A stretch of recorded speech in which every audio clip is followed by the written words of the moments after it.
cultura, interculturalidad y conservación. Y esta es la última mesa en términos temáticos. Nos quedaría una última mesa en la que varios de nosotros intentaríamos hacer una integración de toda la información que se virtió en estas mesas para cumplir con el objetivo que nos propusimos, que fue el de reconocer plataformas conceptuales convergentes y también reconocer aquello que puede ser divergente, pero ambos nos puedan impulsar para seguir en nuestro propósito como institución de investigar sobre áreas pues de importancia general y por supuesto también en lo que es en la formación de recursos humanos a través de nuestro posgrado y de otras formas. Bueno, el día de hoy contamos con la participación como iniciadores, iniciadoras de este diálogo, con la Blanca Mayela, Cristiani, Fernando Limón y Manuel Parra. Y como moderador, Mateo. Entonces, pues bienvenidos y les cedo la palabra. Pues gracias Lorena y gracias a todos Y si me permites, por estar presentes. Y gracias a los compañeros de Campeche que nos acompañan en esta ocasión. En otros momentos han sido colegas de Tapachula y de Chetumal. Bueno, gracias. Buenos días a todos. Pues bueno, hoy nos toca este tema de cultura, interculturalidad y conservación, que pues se enlaza bastante bien más con la última que hubo, pero bueno, la idea es que se ha ido enlazando con todo y la última sesión va a ser justamente tratar de amarrar todo lo que se ha ido debatiendo, ¿no? Y poniendo en la mesa de discusión. Entonces, pues hoy pues el énfasis por el título cae en la cultura, ¿no? Cae en aspectos que tienen que ver con visiones distintas desde procesos históricos, ¿no? Y creo que no vivimos en un momento en donde ni en la academia, ni en el mundo de la política, ni en el mundo donde se tejen las políticas públicas, la cultura tiene mucha relevancia, ¿no? A pesar de que se viene discutiendo, yo creo que siglos, ¿no? De la relevancia que tiene el considerar aspectos que van más allá de lo económico, que van más allá de lo material, ¿no? Que ese es uno de los temas que van a tratar los ponentes el día de hoy. Entonces, bueno, pues ha habido algunos temas que se han discutido en la página, algunas provocaciones que se han lanzado, ¿no? Que tiene que ver con el interés en preservar territorios, patrimonios y bienes bioculturales, ¿no? No específicamente de eso, pero en esa línea nos va a hablar un poco Blanca Mayela Díaz, enfocándose en el maíz como un bien común. Y bueno, también hay otra discusión que tiene que ver con lo material y lo inmaterial, ¿no? Que es esta provocación que se lanzó de pensar que hay grupos que están abogando por el amor a la madre tierra, por el amor a la madre, y por otro lado hay grupos sociales que están empujando a adorar el objeto, ¿no? A lo material. Y ahí es donde hay también un debate de la mercantilización, ¿no? Que se debate frente a lo cultural, que es agregar otros valores que no son necesariamente los del intercambio monetario, ¿no? Otra de las ideas que están ahí puestas en la mesa es la idea de la conservación desde lo local, ¿no? O la idea local de la conservación, o sea, visiones aterrizadas o visiones contextualizadas de lo que puede o no ser la conservación. Y ahí pues son las particularidades culturales, ¿no?, que se puedan dar en diferentes territorios. Los ponentes van a hablar de ejemplos específicos, ¿no? Cristiane, que hablaría después de Blanca, va a traer casos específicos, ¿no? Y bueno, otra de las discusiones está entre lo individual y lo comunitario, ¿no? Cómo procesos de conservación o relaciones con la naturaleza cambian desde perspectivas que pueden remarcar lo individual o que pueden remarcar lo comunitario. Y a ese tema creo que se va a meter Manuel Parra. Y por último tenemos esta idea que tiene que ver más con un diálogo, ¿no? Por ahí se hablaba de las condiciones iguales en las que se puede dar este diálogo, ¿no? Y se habla mucho del diálogo de saberes, ¿no?, que también lo van a tocar los ponentes, y en específico un abordaje de Fernando Limón de la interculturalidad crítica, ¿no? O sea, partir de entender, digamos, la interculturalidad desde una visión ética y una visión crítica. Entonces, pues le paso la palabra primeramente a Blanca, luego a Cristiane, luego a Manuel y luego a Fernando. Adelante. No lo necesitaré el micrófono, pero lo necesitamos para la bueno, muchas gracias. Buenos días, antes que nada. Yo voy a tratar de abordar el planteamiento de la sesión de hoy a través de, como bien dijeron los compañeros, de un bien biocultural que es muy conocido e importante para México, ¿no? El maíz. Lo traigo a cuenta de nuevo, ¿no?, porque se trata de una de las construcciones culturales más consistentes, en mi opinión. No puede hablarse de conservación del maíz dejando de lado a la gente que lo acoge y lo cuida, y cuando además se tienen diversas dimensiones que dan sentido a esta conservación. El maíz ha sido el principal cultivo en México. Muchas de sus expresiones, incluidas las características no solo de su aprovechamiento, sino también de su fruto, de la manera como se cultiva y se aprovecha, resultan de esta interrelación entre variación ambiental y cultural. La cultura del maíz ha resistido condiciones desfavorables a lo largo de su historia ya amplia, así como la agresividad de intereses que han querido convertirlo en un negocio redondo, lo que ha implicado debilitar las estructuras que soportan su cultura. Esta cultura no es ajena a los impactos de políticas que han pretendido transformar al maíz, marginar a los campesinos y a sus territorios. Hasta hace no mucho tiempo éramos un país eminentemente rural que dependía de la agricultura. Esta actividad ha perdido importancia en las economías rurales y son ahora otras las actividades de mayor peso. En este marco han tenido lugar muchos cambios con implicaciones en la conservación ecológica ambiental en general y del maíz en particular.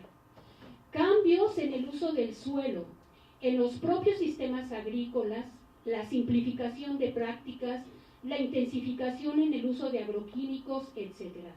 Sin dejar de mencionar la importante migración de la población, estacional o permanente, hacia las ciudades, al extranjero. Se tiene por otro lado un campo polarizado de grandes contrastes en la agricultura, con lógicas productivas y reproductivas igualmente disímiles. Ha habido cambios en los tipos de maíz que se siembran, desde la introducción de maíces híbridos en los años 50. Ahora lo que está predominando son los maíces que han sido resultado del entrecruzamiento de tipos nativos con maíces introducidos, bien sea híbridos o variedades mejoradas. Los estilos de vida entre el campo y la ciudad se distancian cada vez más y pierden conexión. La industrialización de la masa y la tortilla ha derivado en la producción de tortillas de harina de menor calidad. Pero es en los espacios de los pequeños productores, trátense estos de indígenas, mestizos o rancheros, donde el maíz constituye un eje de las actividades cotidianas de hombres y mujeres.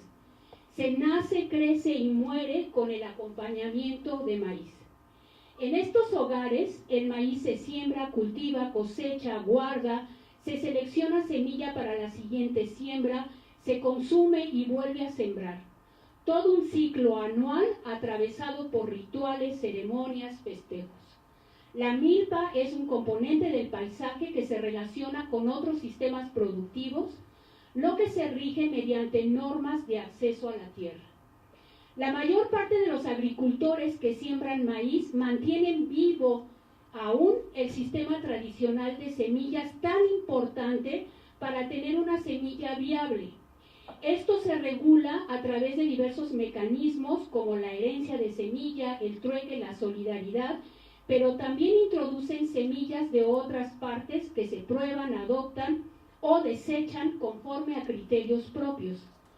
Otra expresión cultural fundamental del maíz es la alimenticia culinaria. Tener el ishim en casa garantiza la alimentación de las familias. Para todos es conocida la variedad de preparaciones donde confluyen conocimientos, instrumentos, técnicas, organización social. Aquí debo resaltar el papel de las mujeres, así como su influencia en la selección y conservación de tipos de maíces específicos. De ellas surgen iniciativas para orientar al mercado algunos de los alimentos que elaboran, tales como tortillas, tostadas, memelas, atoles, con la intención de obtener un ingreso monetario que complemente el gasto doméstico, pues se tienen condiciones precarias donde no se produce lo suficiente, falta el trabajo o se paga muy bajo.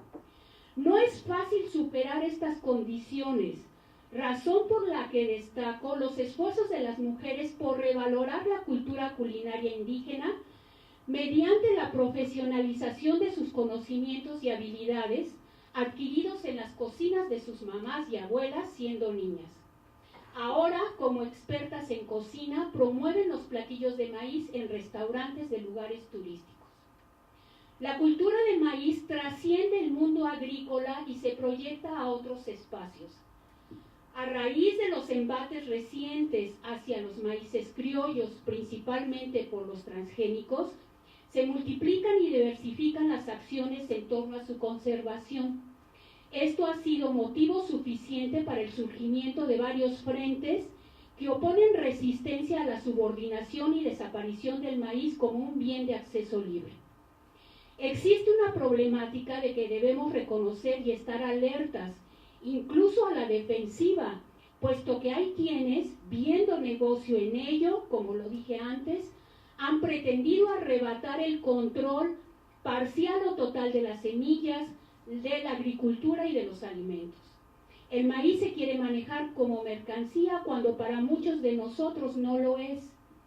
Tenemos el desafío de reactivar las economías locales regionales, la del cultivo de maíz y el de otras especies alimenticias, la puesta en el mercado de productos de calidad y fomentar un consumo consciente y justo. En mi opinión, entonces, el concepto de conservación puede resultar limitado cuando se requiere una comprensión más amplia y apropiada a la complejidad social, así como a las orientaciones futuras del qué hacer, qué conservar y cómo hacerlo. Es necesario incluir otras y diferentes miradas de la conservación para permitir esto que ya señalaron, un diálogo armónico y equilibrado. En los últimos años, nuestra atención se ha centrado en los sujetos presentes. La cuestión ha sido entrar a un proceso de acompañamiento con propuestas que puedan resultar atractivas, convincentes, convenientes. La intención es construir esos famosos diálogos como estrategia de comunicación efectiva, para alcanzar consensos, acuerdos, compromisos. En suma, la conservación de nuestro bien biocultural, el maíz, depende de que se favorezca tanto la renovación del material genético como tal, mediante un mejoramiento comunitario, tanto como de su recreación propiamente cultural. Sin embargo, la conservación no debe recaer solo en los agricultores, sino también en los consumidores con una actitud más comprometida. Hasta aquí llego como un primer... Gracias. Sí. Bueno, nada más un poco para ir puntualizando, creo que se parte entonces de un contexto de amenazas, ¿no? En donde se plantea ver la no entro micrófono.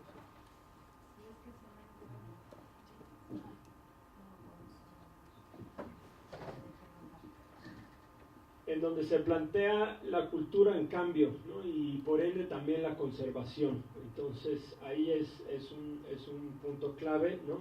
Y esta idea de los bienes comunes también en cambio, no como bienes fijos necesariamente, pero con una idea, por ejemplo, de la renovación de la semilla, ¿no? Como una posibilidad que se da en un proceso de diálogo, ¿no? Entonces, pues ahora sí, Cristian.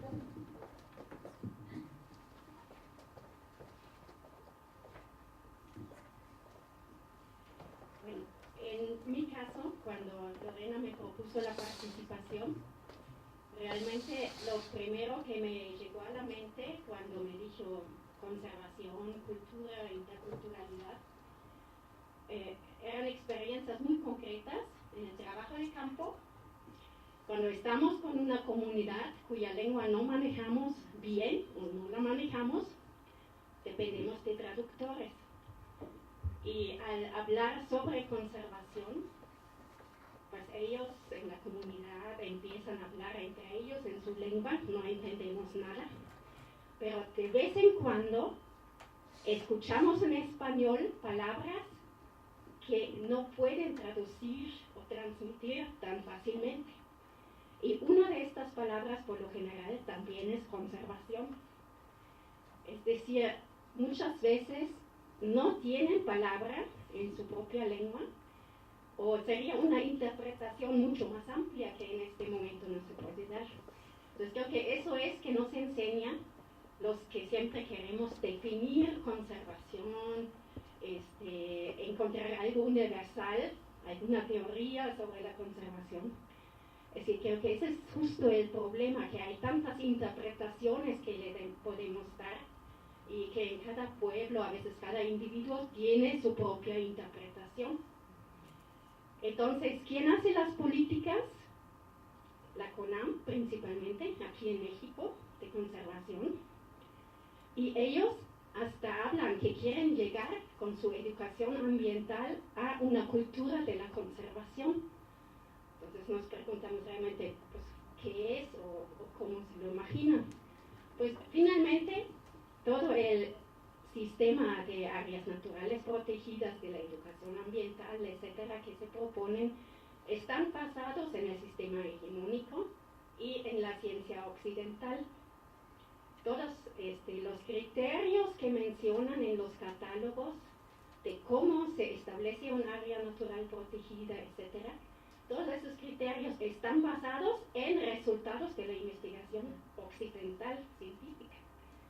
Entonces, cuando llegamos a las comunidades, a veces ellos no entienden realmente qué está atrás de eso de la conservación.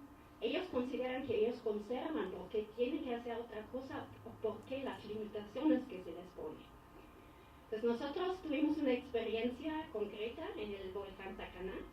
Después de este se declara reserva en el año 2003. Y sobre todo en respecto a por qué conservar las especies emblemáticas que se han propuesto para la reserva, que es el pavón. Ahora también hay programas sobre quetzal y también algunas mariposas. y dijimos, pues obviamente no tiene mucho éxito porque la gente no sabe por qué conservar estas especies. Entonces queríamos saber y cuál realmente es la importancia que tienen estas especies a conservar para la población en sus prácticas diarias, en su vida comunitaria. Entonces encontramos, por ejemplo, que las mariposas que se quieren conservar están en una parte tan alta del volcán que nadie los conoce realmente en las comunidades. Por estas mariposas se hizo la reserva, se impuso todo un reglamento a las comunidades para conservar unas mariposas que realmente no están en estas comunidades porque están más altas, y también encontramos que aunque hay una gran diversidad de mariposas en las comunidades, hay muy poca importancia cultural para ellos. Es decir, ni siquiera tienen nombre propio por lo general las especies, al menos los adultos. Tienen algunos nombres sí genéricos para diferentes tipos de larvas, porque esos sí los utilizan, algunas son consumidas, aunque no las especies que se quieren conservar. No tienen realmente un nombre genérico que los agrupa todo, pero no dice mucho sobre las actividades que tienen estas especies. Solo para fines medicinales utilizan capullos de algunas especies, es decir, en general las mariposas no tienen importancia para la población. Con el pavón encontramos que realmente puede terminar en la olla, eso sí. Decía, para fines alimenticios sí puede tener importancia, sin embargo no es de las especies preferidas porque la carne es muy dura, se prefieren otra. Y no tiene, sí tiene un nombre propio, el man, pero la población realmente no lo reconoce, ni lo usan para fines medicinales, no para decorativas. Es decir, no es importante, no ha sido importante antes de implementar la reserva y el programa de la CONAM. Y ahora, ¿qué ha pasado últimamente? El pavón está entre 1500 y 2300 metros, algo así. Y ahorita vieron pequeñitos pavitos del pavón en Tapachula caminando. Es decir, al darle la importancia al pavón, que antes la población ni pelaba, de repente tiene importancia y ya empezó obviamente el tráfico de estas especies porque parece que se habían escapado de algún patio, de alguna casa donde estaba. Entonces nos preguntamos, ¿no es hasta contradictorio ese programa de conservación? Y por otro lado, hemos visto que los animales silvestres, otros animales silvestres, sí son importantes todavía en la gastronomía, en la alimentación. Hemos encontrado sobre todo un gran uso medicinal todavía de varias especies, y también hemos visto que la narrativa oral MAM hace referencia a varios animales, también animales silvestres, pero ninguna de estas especies coincide con los que se pretende conservar en la reserva. Entonces nosotros lo que iniciamos allí es un diálogo de saberes entre los pobladores y los manejadores de la reserva, para ver cómo realmente se puede trabajar esta cuestión de la conservación, cómo darle sentido a la reserva y a las actividades de conservación en ella, para que realmente se puedan reflejar de alguna manera en la vida diaria de las comunidades. Sin embargo, allí vimos también que ese diálogo de saberes es muy difícil, y realmente cuestionamos, ¿no?, de para qué se hace, quién lo hace y si realmente es una manera de reconocer los saberes que hay en las comunidades y la aportación que estas comunidades puedan hacer a la conservación. Por ejemplo, decimos, ¿con quién estamos dialogando? Pues principalmente teníamos a las señoras que quieren mantener la cultura MAM, que le están promoviendo y que todavía conocimiento. Sin embargo, en los jóvenes la situación tal vez ya es muy distinta. Ellos ya redefinen y resignifican sus recursos, su territorio, con todas las influencias que les llegan a través de la migración y otros procesos. Y entonces, pues también tenemos que estimular un diálogo, no nada más entre la ciencia y las comunidades, sino también entre las diferentes generaciones. También es muy importante el papel de la CONAMP. En este momento ellos abren las puertas, ellos están dispuestos a escuchar a los demás, a cambiar también algo de la gestión de la misma reserva. Cambia el director, cambia la política, pues quién sabe si realmente podemos seguir con el trabajo que ya hemos realizado. Y finalmente también, ¿quién debe liderar ese diálogo de saberes? ¿Debemos ser nosotros? ¿O deberían ser realmente la gente de las mismas comunidades? Porque yo pienso que al hacer ese diálogo, todos tenemos alguna agenda oculta atrás o algún fin en particular, ¿sí? Entonces, vemos, pues la CONAMP obviamente quiere mejorar sus mecanismos que quiere implementar. La población sí quiere ser escuchada, pero también quiere ver tal vez cómo ampliar un poco ese reglamento para no tener tantas limitaciones. Y nosotros finalmente también queremos información, queremos verificar información o construir en conjunto con los demás información que finalmente tenemos que publicar por las mismas instituciones en las que estamos.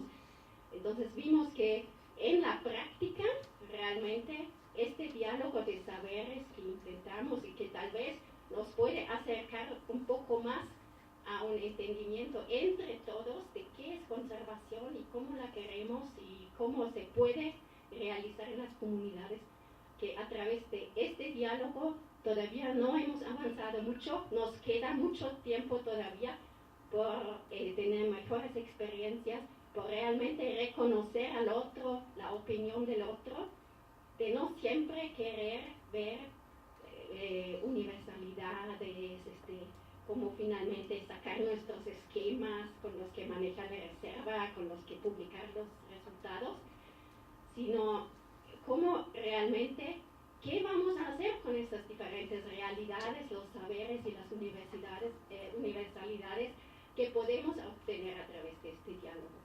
Pues sí, yo lo dejaría con estas preguntas. Gracias.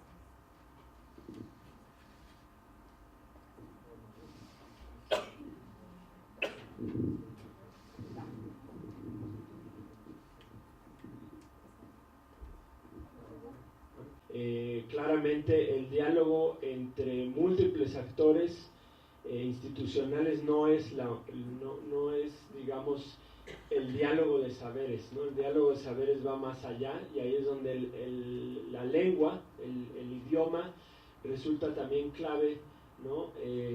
Al igual que el quién dirige, ¿no? El quién plantea los procesos, ¿no? Y ahí entonces es de nuevo decir, se necesitan procesos que vengan desde abajo, desde las comunidades, ¿no? Para poder romper ciertas relaciones de poder, y lo dejas abierto, no como algo que esté resuelto, sino como un reto que es constante, ¿no?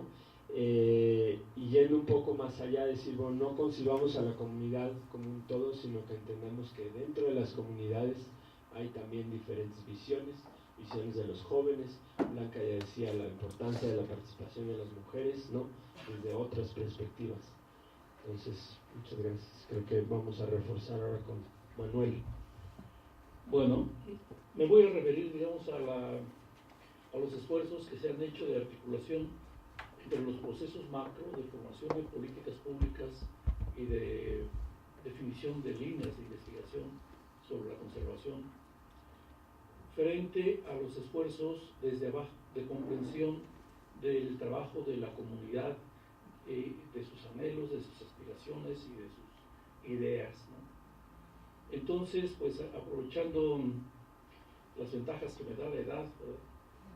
Quisiera comentarles que allá por los años 70 acompañaba al maestro Efraín Menán Solocotzin a Sociedad Botánica de México, donde se estaban dando fuertes discusiones en torno al problema de la conservación y de las políticas de conservación.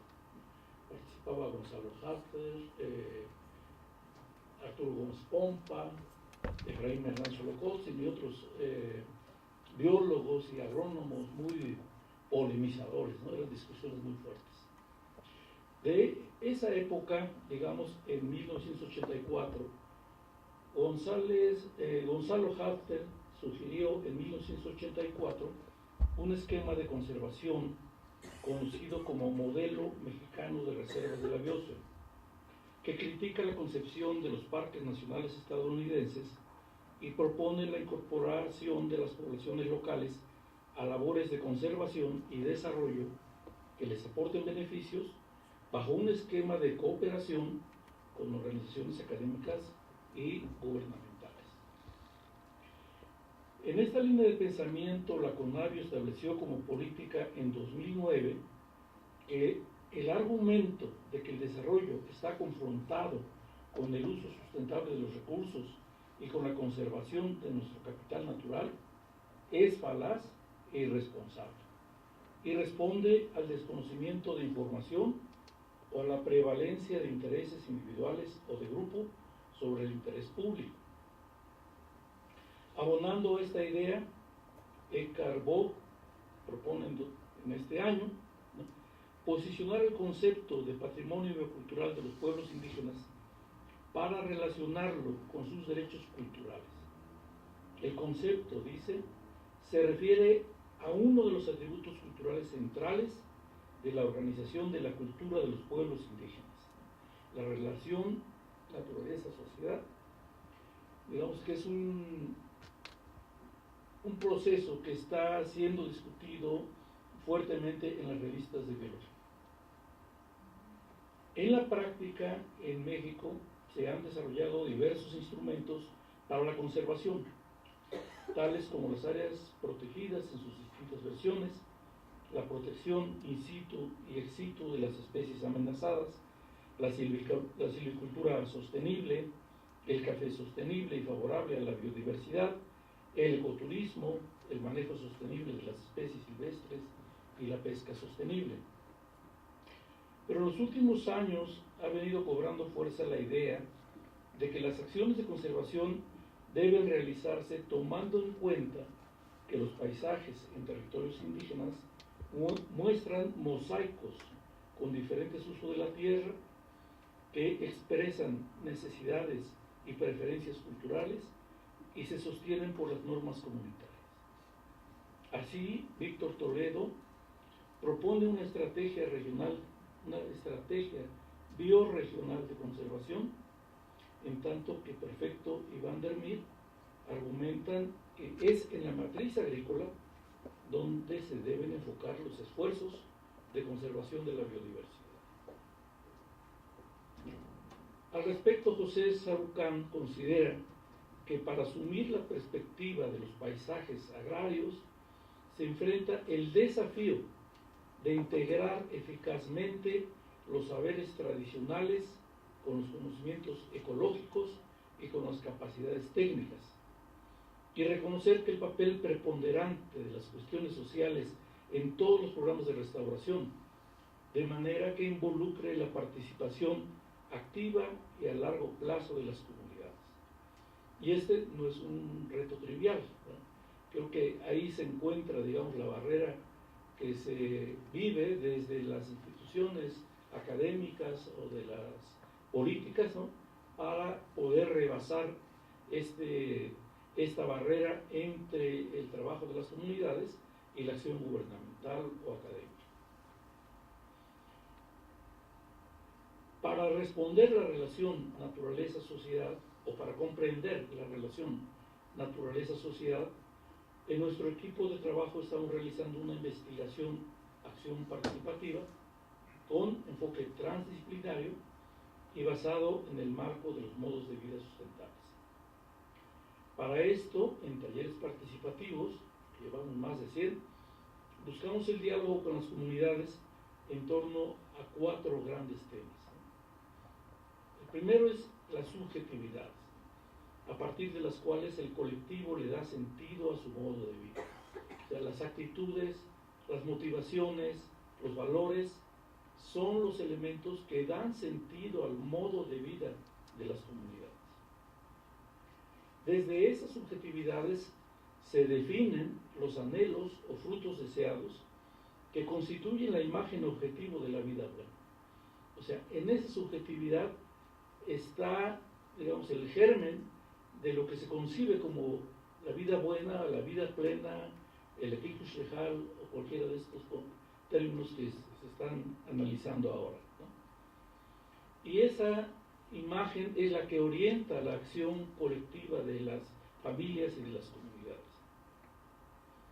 Para alcanzar esos frutos deseados, se desarrolla una estrategia de vida que integra las múltiples actividades que desarrolla una familia para alcanzar los frutos que desea y que se realiza a través de prácticas sociales y de normas comunitarias que rigen la vida cotidiana. Estos son otros elementos que tenemos que considerar. Y por otro lado, tenemos los medios de vida, ¿no? Constituidos por el conjunto de capitales humano, social, natural, físico y financiero disponibles para la transformación de la vida en comunidad. Para pensar en un cambio de estrategia, ya que las estrategias que se viven ahora no son suficientes para satisfacer los anhelos de las comunidades, ¿no? Entonces necesitamos pensar en un cambio de estrategia. Pero siempre hay una preocupación. Al cambiar de estrategia, ¿vamos a perder la cultura? ¿Vamos a perder nuestros valores? ¿Vamos a perder nuestra identidad? Para esto, Guillermo Bonfil Batalla planteó el concepto de control cultural, con el cual busca darle instrumentos a las comunidades para que puedan conservar su cultura autónoma o para apropiarse de nuevos elementos culturales sin riesgo de caer en la enajenación. Bajo este esquema, digamos, en estos talleres se ha logrado diseñar nuevas estrategias de vida, retomar la capacidad de decidir, que es un elemento fundamental para la conservación de la cultura y la identidad, y animar procesos de acción colectiva. O sea, no es en el trabajo de la comunidad o del individuo, perdón, no es en el trabajo de la familia o del individuo donde podemos pensar que va a residir la conservación de la cultura o del patrimonio natural, ¿no? Es en el trabajo colectivo. Y según Amartya Sen, al mejorar las capacidades de las comunidades, se logra su desarrollo en libertad, ¿no? Que en el caso celtal se basa en el cuidado de la madre tierra. Entonces, en este trabajo de integración con la comunidad, a partir del esquema de modos de vida, estamos integrando diferentes niveles que a veces se desintegran cuando los académicos nos acercamos a las comunidades. A veces vemos las subjetividades, ¿verdad? Sobre todo ahora a partir de la época posmoderna. A veces ponemos atención en qué cosa es lo que quieren las comunidades, pensando en cuál es esa buena vida que se busca. Desde el lado de la agronomía, ¿verdad? Hemos puesto mucha atención a las estrategias de vida, a las prácticas agrícolas, a las prácticas culturales que se ponen en práctica, o bien desde la biología se pone mucha atención a los medios de vida, principalmente al capital natural. Entonces son componentes que están desestructurados y que desde la academia nos correspondería articularlos para tener una comprensión de los modos de vida que se dan en los diferentes pueblos indígenas. Y pongo el acento en esta cuestión de la comprensión, porque según, digamos, los filósofos de la interculturalidad, la comprensión se podría alcanzar cuando podemos repetir, ¿no? Lo que la gente hace, con todo su sentido, con toda su intención, con todos sus objetivos, con todos sus medios, ¿no? Cuando lo hacemos nada más superficialmente, no estamos alcanzando la comprensión. Cuando recurrimos a un traductor, no estamos alcanzando la comprensión, porque no solamente se trata de traducir literalmente las palabras que nos dice nuestro informante, ¿verdad? Sino que lo que debemos estar buscando es la comprensión de qué hace, por qué lo hace, cómo lo hace, ¿no? Con quién lo hace. Entonces, bueno, esa sería mi apuesta, ¿verdad? Que una conservación de los recursos naturales o del capital natural se tiene que basar en un trabajo de interculturalidad muy fuerte, en un trabajo de comprensión.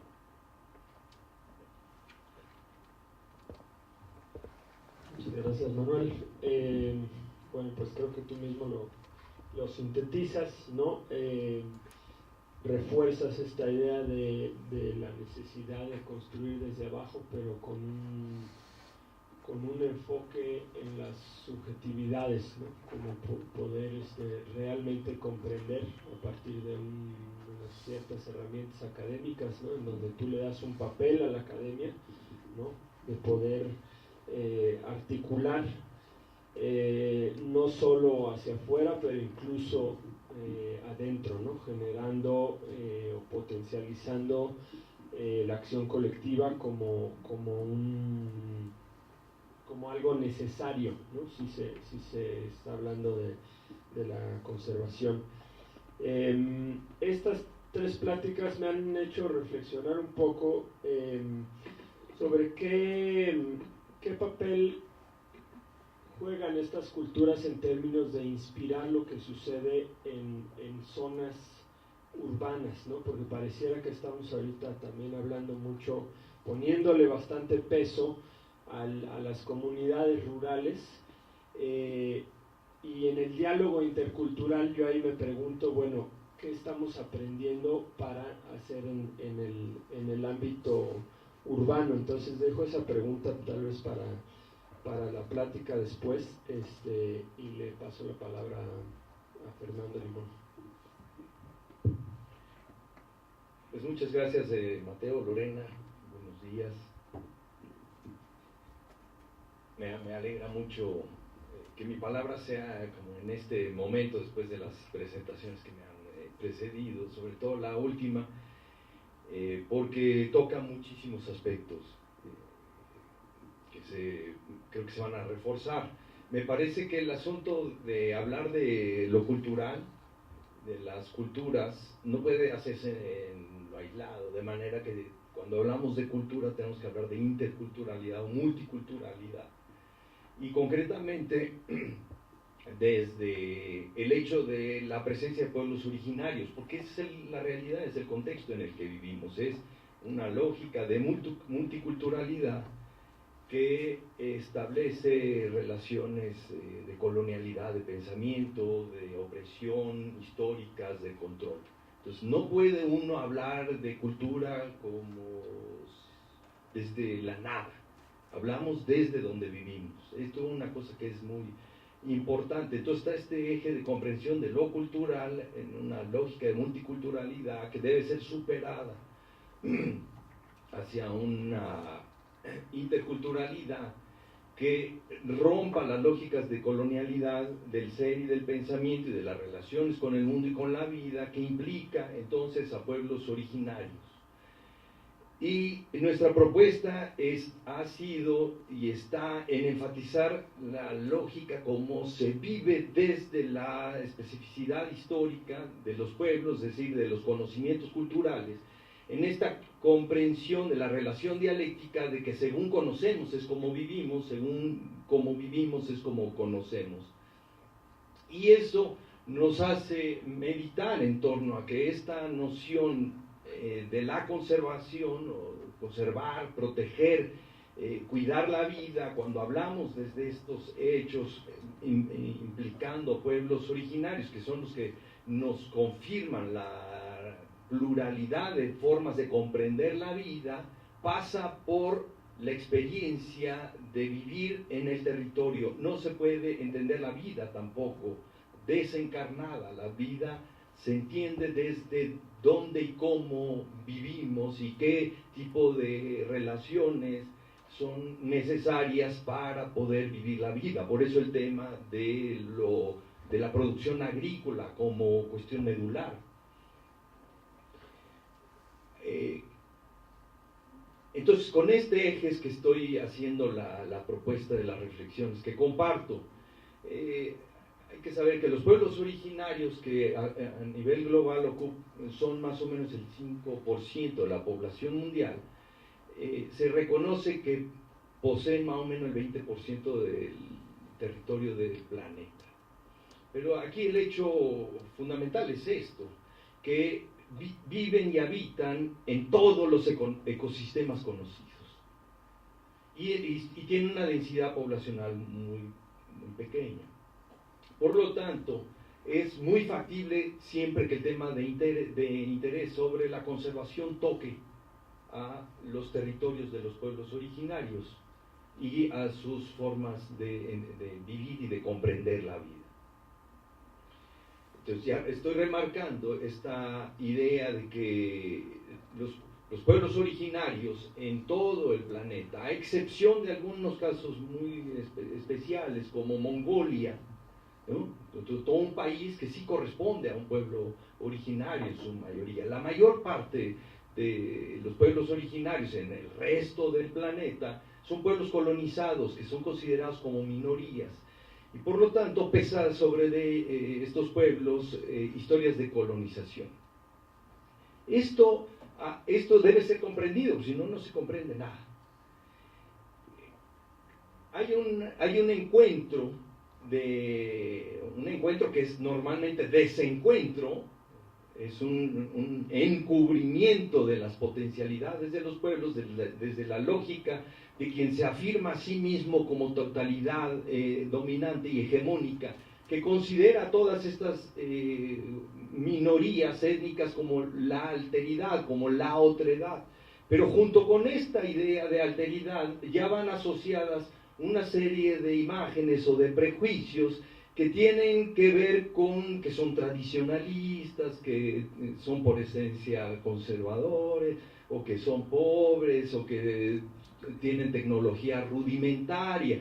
Entonces, las asociaciones que ya tienen que ver con esta diversidad y que además son interiorizadas desde los propios pueblos, dada la lógica hegemónica y el uso de los recursos del poder a través de medios de información, de las escuelas, los sistemas médicos, se introyectan y tienen entonces ya algún tipo de comprensión muy específica. Entonces son minorías, pero ya junto con la condición de minorías va toda una serie de cargas de entendimiento muy específica que asignan cierto tipo de identidades particulares.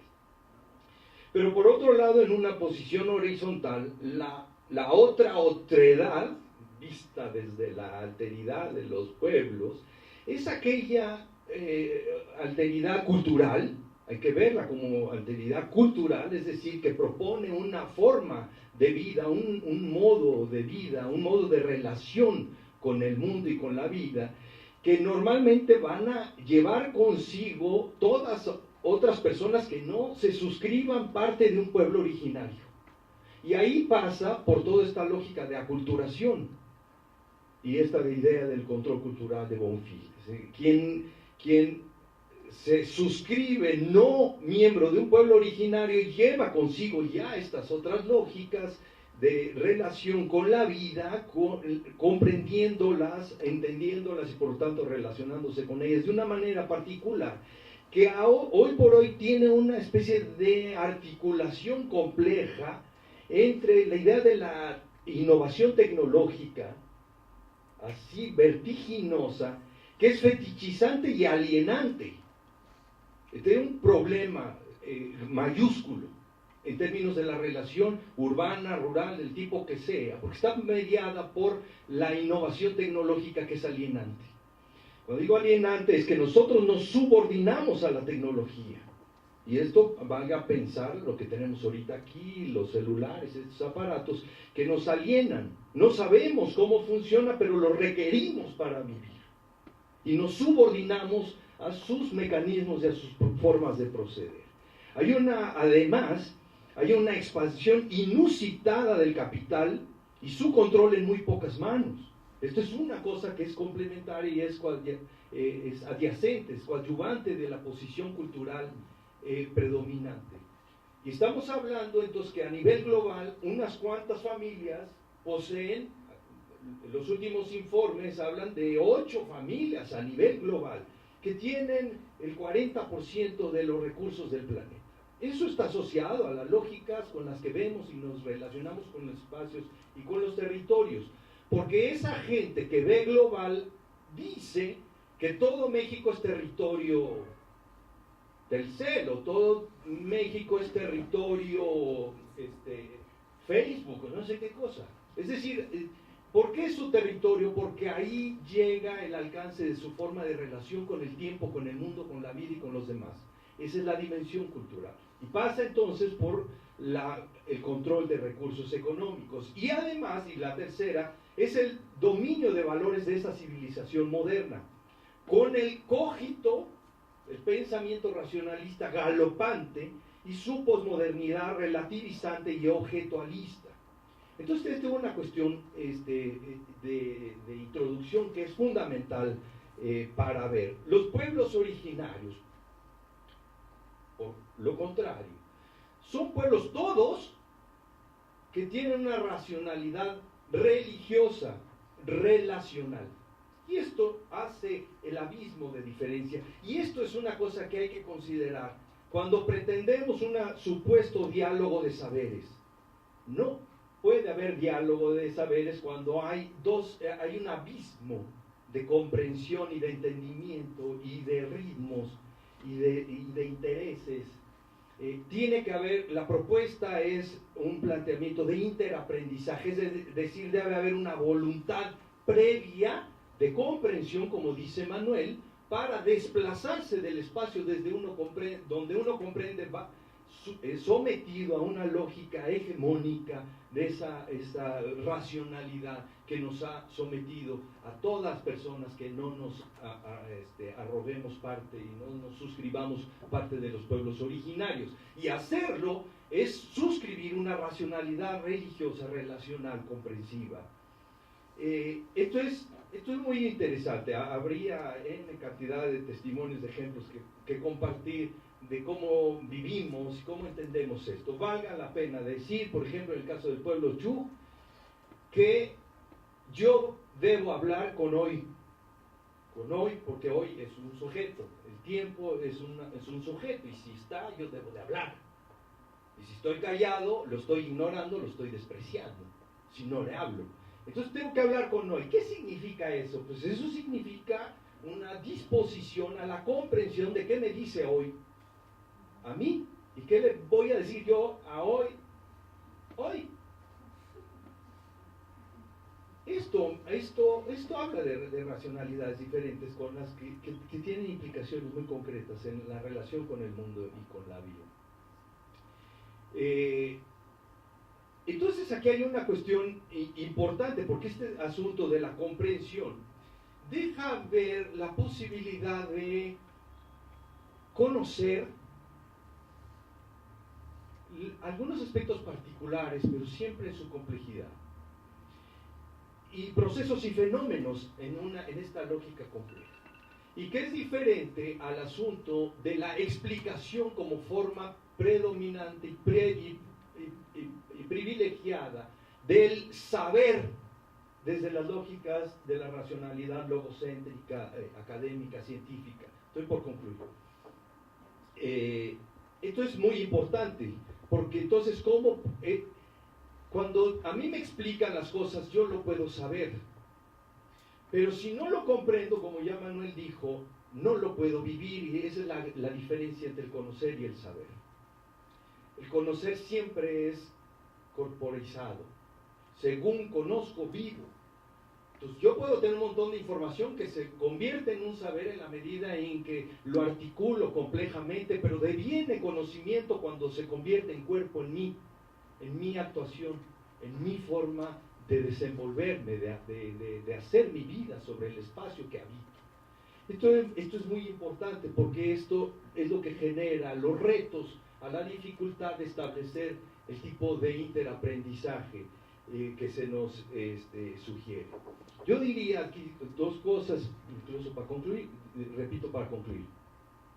Cuando hablamos entonces de interculturalidad, no estamos hablando de un dialoguemos, estamos hablando de un desestructuremos, descolonicemos. Toda esta idea del diálogo per se, bajo lógicas de poder, no funciona, sociológicamente no funciona. Entonces, la interculturalidad implica desestructuración, porque implica romper lógicas de poder. Cuando hablamos de cultura, también estamos hablando de imbricaciones.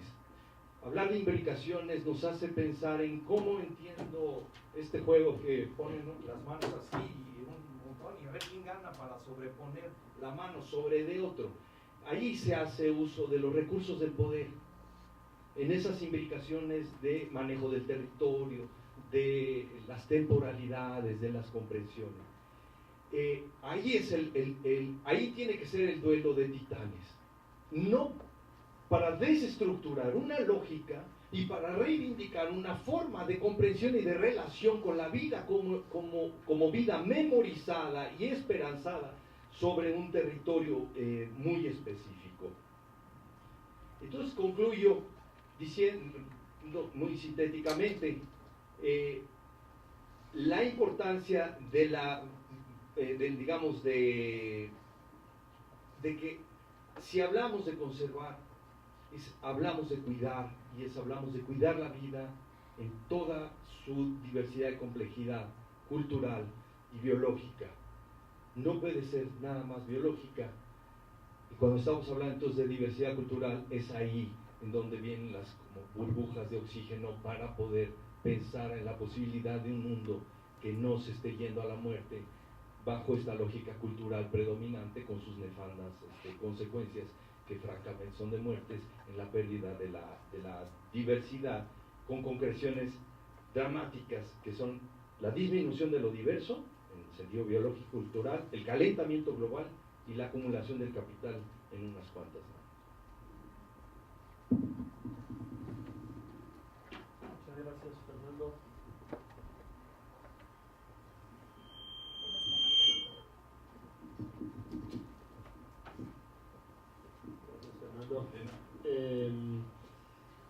Pues bueno, ahora nos plantea, digamos, pues otro nivel de discusión en términos de superar la colonialidad, ¿no? Habíamos partido, pues de alguna manera, de una lucha por la conservación del maíz, que es que hay un claro arraigo en México y hay un movimiento para ello, ¿no?, en donde se busca pues romper y resistir, ¿no?, con ciertas amenazas, y Fernando ya lo pone en un sistema más global, con una necesidad de desestructurar, ¿no? Y todos los ponentes toman la idea del comprender como una base, ¿no? O sea, la interculturalidad no se va a dar simplemente con un diálogo, con un poco de tolerancia de la otra cultura, sino ese proceso de un diálogo igual tiene que ver con el reconocer, por un lado, esa colonialidad, y por otro lado también conocer las diferencias que hay culturales, para entonces saber desde qué punto uno está hablando, ¿no? Y esta idea de las culturas desde lo relacional, ¿no? Y ahí, por ejemplo, ¿qué soñaste hoy, no? Todo el mundo se debería de preguntar qué soñamos hoy, para entonces incluso relacionarnos con los mundos ajenos o no tan ajenos, pero que muchas veces se nos olvidan, ¿no?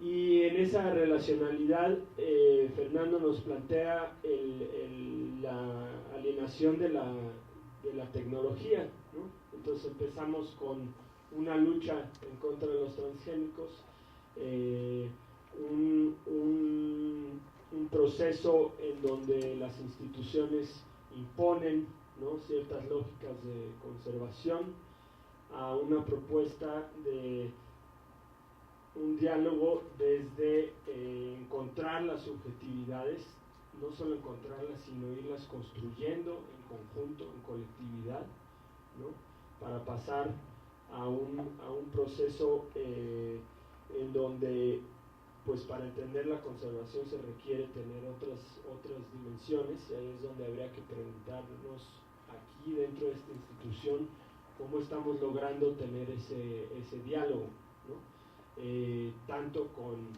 el Departamento de Conservación como hacia nosotros mismos con los grupos que trabajamos. Y bueno, se plantearon algunos ejemplos, pero creo que pues hay bastante que hacer, sobre todo cuando el planteamiento es una desestructuración para reestructurar hacia qué. Y bueno, creo que abrimos el suelo a preguntas y comentarios y reflexiones de quien guste.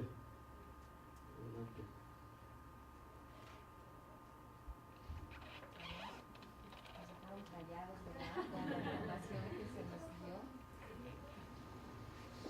Bueno, creo que ha sido muy formativo escuchar a los 4 ponentes y de pronto la reflexión lleva a trastocar lo que hasta ahora hacemos, ¿no? En esta reflexión, una de las primeras cosas que me llega a la cabeza es que es mucho más complejo todo esto, cuando, por ejemplo, muchas de las áreas naturales protegidas que están a cargo de las instituciones dedicadas a esto, en este caso la CONAM, no están pobladas por una sola cultura, ¿no? Cuando son territorios que han sido también, por medio de estas políticas, llevada gente para poblarlas, ¿no? Entonces, la complejidad es mayor. La cuestión que mencionaba Fernando al último, esta alineación de la tecnología, pues a mí me lleva a pensar, ¿y cómo llegamos hasta acá?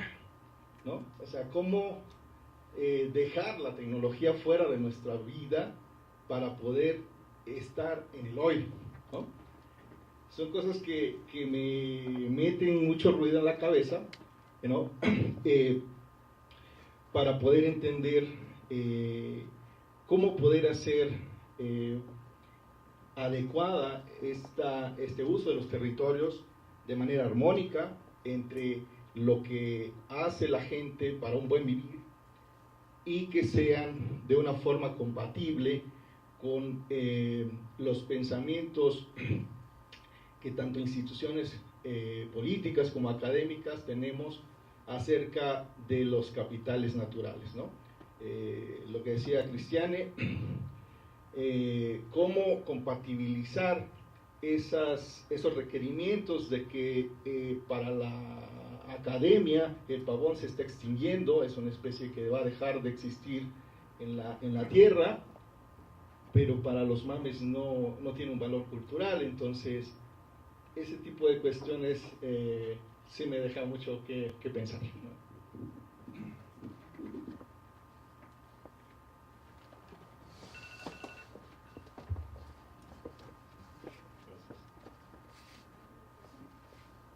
Bueno, gracias.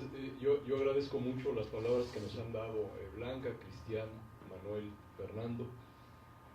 Ahora ven, quienes hemos seguido una carrera o una línea de trabajo en ciencias naturales, ahora sabemos que los sociólogos, los economistas, los agrónomos tenían razón desde hace muchísimo tiempo, ¿no? Es decir, que la conservación es imposible lograrla, es imposible concretarla sin participación social, sin acción social muy intensa alrededor de los recursos naturales. Y justamente como decía Manuel hace un rato, las políticas más recientes que tenemos sobre conservación en áreas protegidas en particular, cada vez apuntan más hacia esa acción y participación social, ¿no? Yo me he puesto mucho a reflexionar a través de los años acerca de las reservas, las áreas protegidas, la conservación comunitaria y todo esto, y mi conclusión finalmente es que las áreas protegidas como las conocemos ahora en México por lo menos, es decir, las áreas donde el gobierno tiene alguna intervención, donde tiene personal, presupuesto, una estructura, están sostenidas a la fuerza y con hilos delgados, creo yo. En países o en regiones del mundo donde quizá hay una densidad de población humana muy baja, pues a lo mejor sí es más sostenible, más a largo plazo, un esquema en el que el gobierno ejerce un control sobre un territorio, ¿no? si está deshabitado. Pero en gran parte del mundo actual, estoy hablando en particular de México, esto no es así, ¿no? Es una región densamente poblada, sobre todo centro-sur del país, donde hay agua, hay mucha gente, hay mucha población, y ahí es donde está gran parte de la diversidad biológica, y por lo tanto el sostener a fuerzas áreas protegidas, pues es una cuestión de tiempo. Entonces, desde mi punto de vista, necesariamente la mejor estrategia a seguir en el futuro, en el presente y en el futuro, es cuando a la misma gente, las autoridades o la sociedad en general, le da el valor, el espacio, la importancia y el poder también de decisión sobre esas áreas. O sea, en conclusión, lo que quiero decir es, en la medida en que la gente que vive en los ambientes donde está la diversidad biológica, y no solo ambientes rurales, sino también urbanos, en esa medida creo que habrá éxito en el mantenimiento de la misma. Si suponemos que el gobierno es el que debe cambiar y debe mejorar y debe seguir ejerciendo ese control, yo creo que a la larga eso no es la mejor opción. Otra vez, yo creo que los científicos sociales lo sabían hace muchísimo tiempo, los biólogos ahora, bueno, de unas pocas décadas para acá nos estamos dando cuenta, quienes hemos trabajado en el campo, de repente nos cae el 20, ¿no? de que la conservación no puede ser ajena de la sociedad.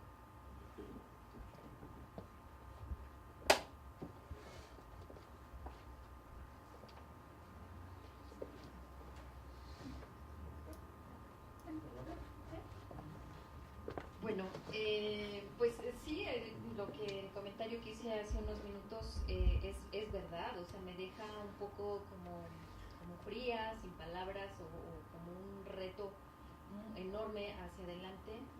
Igual yo me he dedicado a las cuestiones de conservación de entidades biológicas, y si bien también puedo llegar a la conclusión de que el poder conservarla significa una intervención social, de cualquier manera, pues me pregunto más bien cómo hacerlo, ¿no? o cómo debiera ser, y creo que retomaría un poco la pregunta de Cristiane del inicio, es ¿quién? ¿De dónde inicia? ¿Quién la inicia? Y bueno, yo de lo que he podido de lo que puedo entender, entiendo que muchas de estas iniciativas esperamos o querríamos que surgieran desde quienes viven en el espacio que estamos hablando. Yo creo que tenemos que ser muy concretos al decir este espacio es un punto geográfico definido, y a partir de eso pues establecer quién, y pareciera que desde acá estamos pensando que debe surgir de la misma gente. Pero ¿cómo va a surgir si de todas formas la importancia que le da es muy diferente a la que nosotros podemos darle? Y no vamos a construir una importancia distinta a la que podemos generar desde este lado, ¿no? Y creo que Manuel señalaba de que debemos ser capaces de articular varios aspectos, bueno, que le nombra modos de vida, y que son 5, ¿no? Las líneas que podrían ser, y que como académicos deberíamos ser capaces de articular. Entonces, finalmente nos colocamos otra vez como fuera de, o sea, conocer y luego lo articulamos. Entonces, mi pregunta sería, en general para todos, ¿realmente es verdadero, es factible desestructurar nuestras formas de pensamiento? O sea, ¿realmente vamos a lograr esta comprensión la podemos alcanzar y hasta entonces definir alguna otra estrategia de intervención? Manuel, ¿realmente es factible lograr esa comprensión? ¿O al final tenemos que hacer lo que hemos venido haciendo? Tomar decisiones en función de lo que tenemos y esperar que surja lo mejor. Blanca y yo.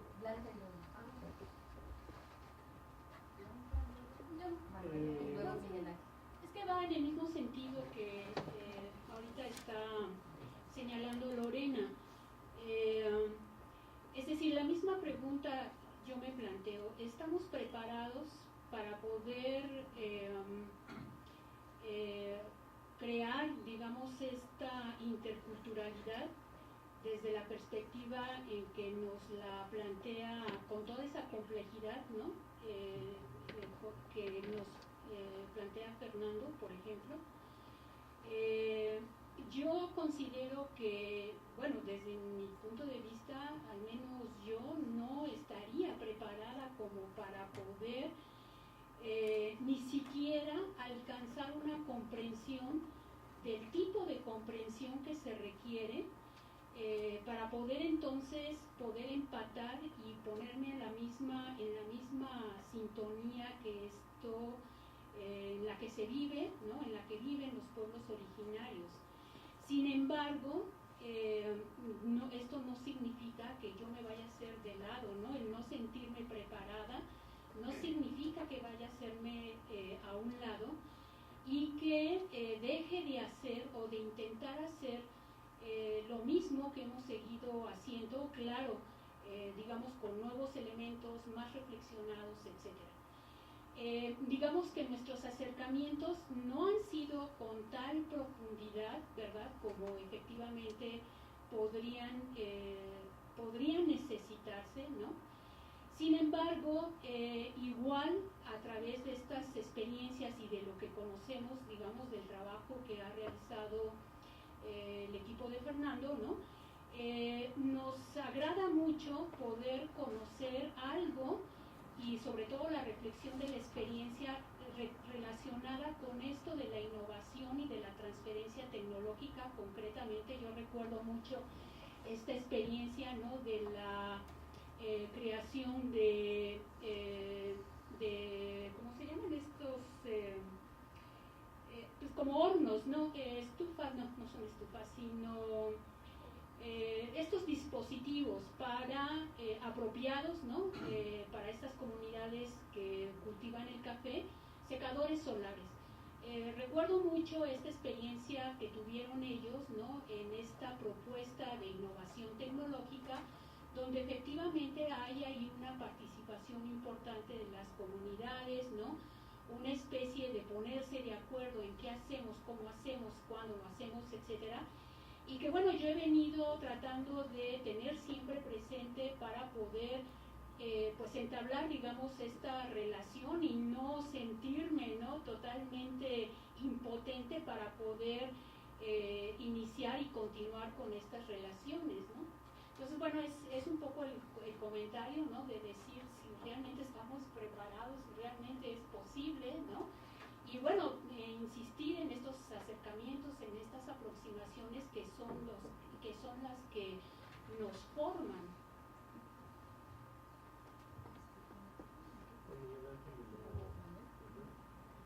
Bueno, Miguel Ángel, es más o menos en el tema.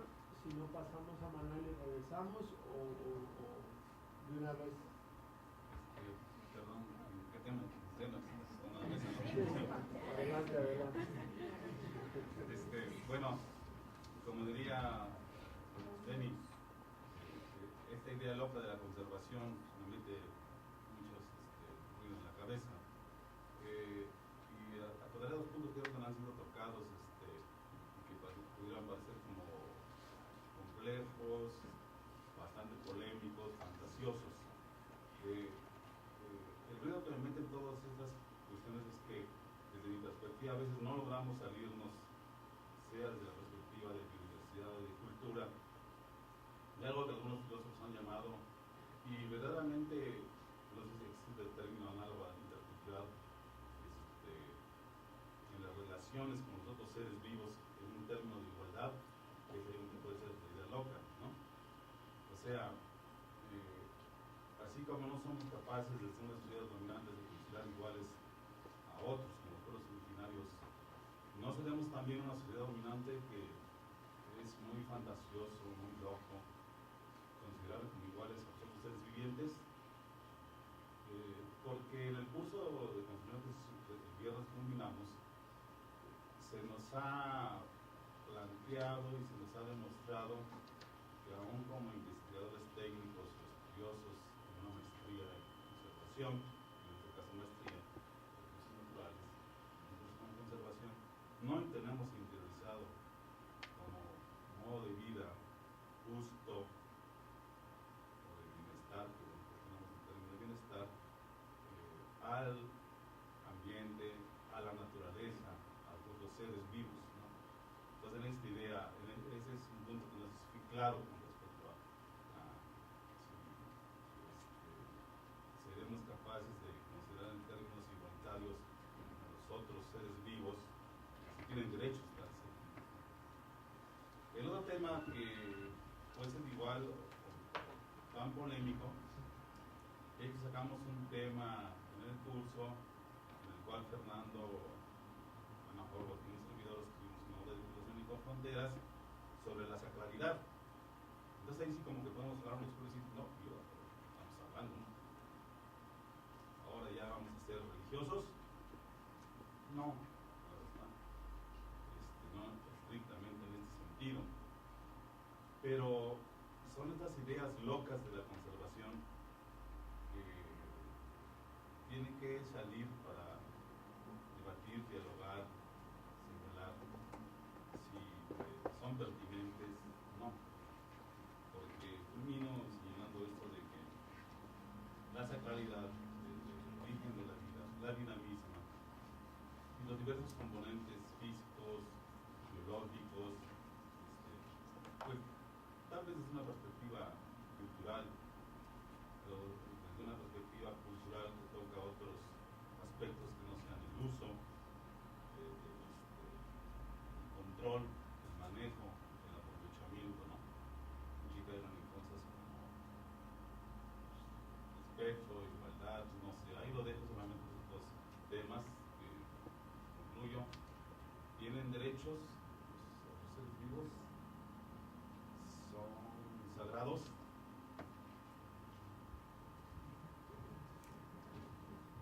Bueno, claramente respondiendo a Lorena, como colectivo académico no estamos preparados. Hay muy pocos ejemplos de cómo se pueden hacer las cosas, pero no es muy difícil romper, digamos, la barrera que se establece entre disciplinas y entre los académicos y las comunidades, ¿no? Y es muy difícil porque hay cosas muy profundas, como lo que acaba de señalar Miguel, de manera que cuando uno se lo topa en el campo, posiblemente no le da la importancia que tiene, no lo entiende y lo deja pasar. Entonces, por ejemplo, un estudiante de doctorado originario de Uchuc, ya lo dije aquí en la otra sesión, dice, la tierra no es mía, ¿no? Yo soy de la tierra. ¿Y qué quiere decir eso? Pues que soy igual que un pájaro, que un árbol, que un río, que una nube, ¿no? Yo soy parte de esa naturaleza, de la madre tierra. Eso cambia radicalmente la forma de concebirse y de actuar sobre la tierra, ¿no? Pero la gente muy difícilmente expresa estas ideas por la desconfianza que nos tiene, ¿no? Por la reserva. O sea, hay, como bien dice Fernando, una historia de colonialidad.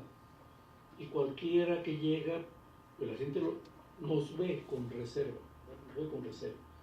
Y que nos viene a quitar, ¿no? Entonces, cada vez cuidan más sus recursos, pero también sus palabras, ¿no? Y no nos comparten muchas veces cosas de una gran profundidad, ¿no? Entonces, para poder lograr esto se necesita un trabajo de largo alcance, ¿no?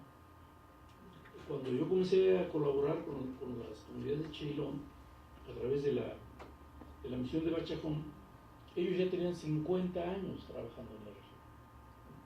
Entonces, hay todo un grupo de gentes que entienden lo que es el trabajo académico, que han pasado por varios procesos de formación, pero que aún así conservan sus reservas frente a nosotros.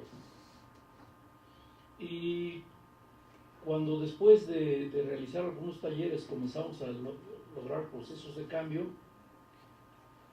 un diácono de más de 60 años nos dijo, ¿no?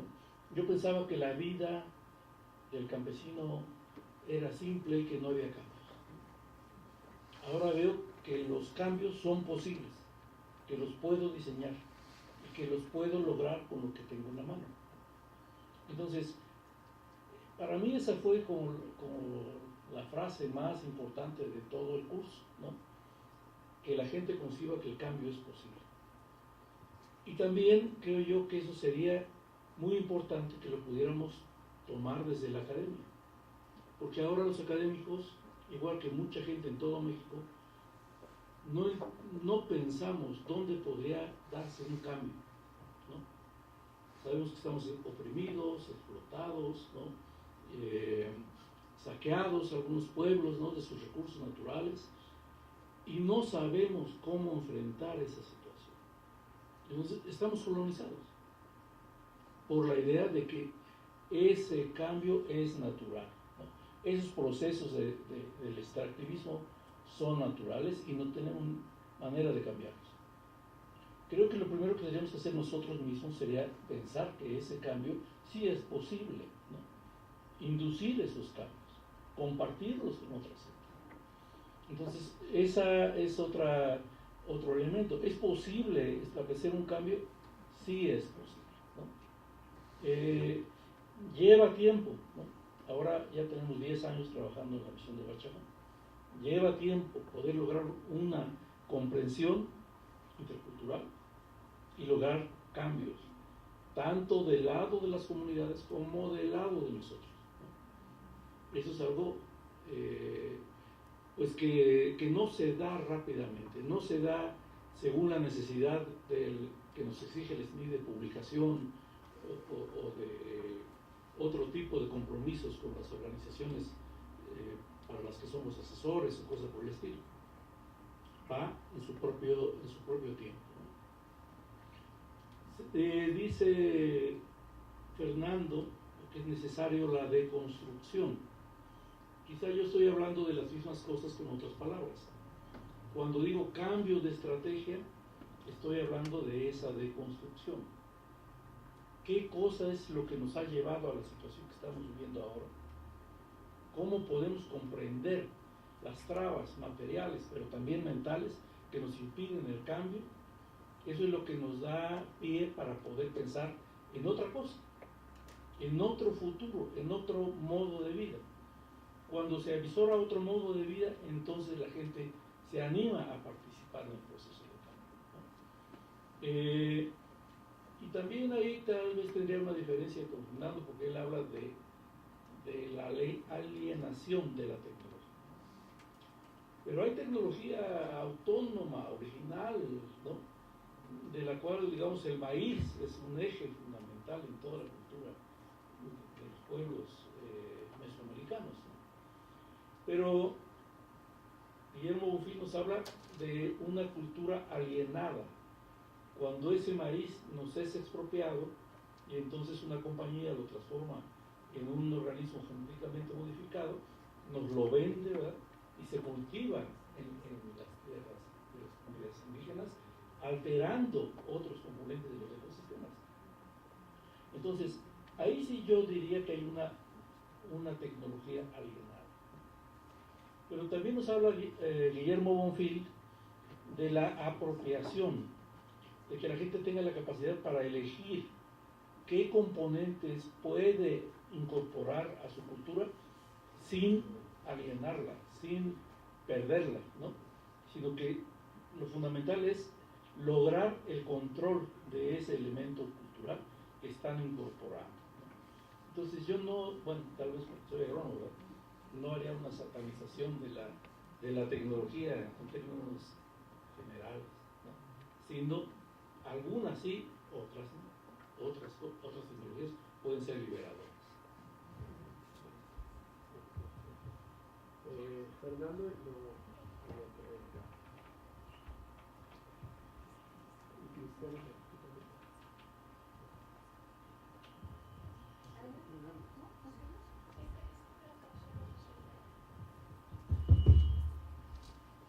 Bueno, comienzo con esto último porque no me refería a la tecnología como alienante. El problema está en cuando nosotros nos alienamos a la tecnología, sea cual sea. Es decir, en una lógica de no poder vivir si no la tengo. Eso cuando ya nos alienó, ya estamos supeditados y sometidos. Eso no es el problema de la tecnología, sino el problema de la conciencia ante la tecnología, de la relación que se establece con la tecnología, sea cual fuere. Si yo no puedo imaginar mi vida sin un machete, y no puedo hacer ya nada sin el machete, y el machete se me fue, yo me voy a morir. Entonces quedo supeditado al machete. El problema no es el asunto de la tecnología, sino la disposición de vida y cognitiva que tenemos ante la vida en relación con eso, pero la tendencia a esa innovación tecnológica constante que nos viene y que nos somete. Poco sabemos cómo funciona, bajo qué lógica, y además a qué lógica estamos sumando nuestro tiempo y nuestra energía al hacer uso de ella, pero también al negocio, a las lógicas extractivas de ciertos lugares específicos donde se extrae el fierro, la moldavita para que se vea la pantalla, y el tipo de explotación humana que genera eso, ¿no? La esclavitud de la gente que está en las minas de moldavita para que veamos en nuestras pantallas la cosa esa brillante. O sea, si yo no soy consciente de eso, sí estoy alienado, sea lo que sea. Hay aquí un segundo factor en esta idea, también un poco polemizando con Manuel, siempre con mucho cariño y respeto. El tema no es solo un cambio de estrategia solamente. Cuando hablamos de deconstrucción y desestructuración, tiene que ver con desmontar los dispositivos de poder que implicaron. Si yo cambio de estrategia sin desmontar el poder que implicaba o que puede seguir implicando bajo una nueva forma estratégica, no estoy desestructurando ni deconstruyendo esa relación.